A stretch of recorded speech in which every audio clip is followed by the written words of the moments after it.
Chapaqaylik.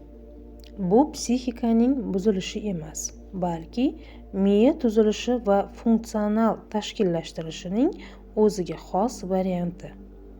Odatda chap qo'l bilan ishlaydiganlarda o'ng miya yarim shari kuchliroq ishlaydi. Bu esa ayrim psixologik xususiyatlar, qobiliyatlar va dunyoni qabul qilish uslubida farqlar keltirib chiqarishi mumkin.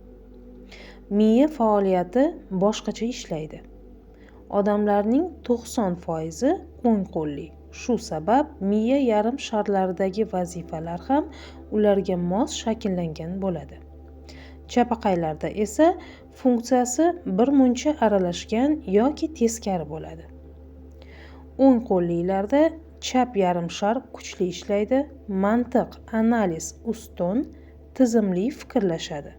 Chapaqaylar o'ng yarim shar faolroq, tasavvur, ijod ustun, assotsiativ fikrlash, keng ko'rinishda fikrlaydi. Ijodiy fikrlash yuqori bo'ladi. Chapaqay insonlarda tasavvur kuchli, badiiy fikrlash tez, noodatiy yechim topish oson, musiqaga, rasmga, adabiyotga moyillik kuchliroq. Ko'p san'atkor, shoir, musiqachi va ixtirochilar chapaqay bo'lgan, bu tasodif emas. Assotsiativ ong kuchli. Bu degani chapaqay odam bir fikrdan boshqasiga bog'lanishlarni tez ko'radi.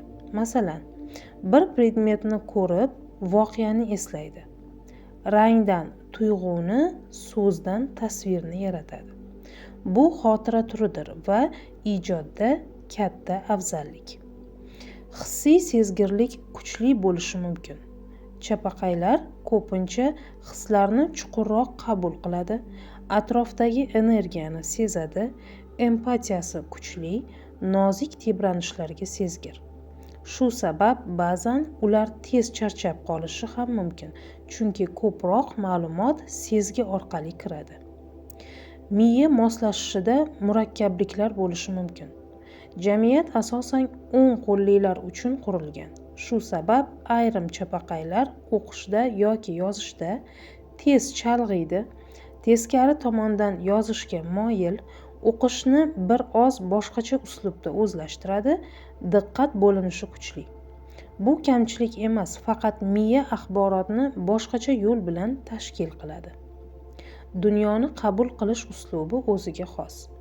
Chapaqaylar ko'pincha mustaqil fikrlaydi, jamiyat qoidalarini so'zsiz qabul qilmaydi, original g'oya yaratadi, o'z yo'lini tanlaydi. Ular ko'proq kuzatuvchi, kamroq konformist bo'ladi. Chapaqaylik psixikaning o'ziga xos ishlash modeli. Kuchli tomonlari: ijodiy fikrlash kuchli, yaxshi tasavvur, noan'anaviy qarashlar, hissiy sezgirlik.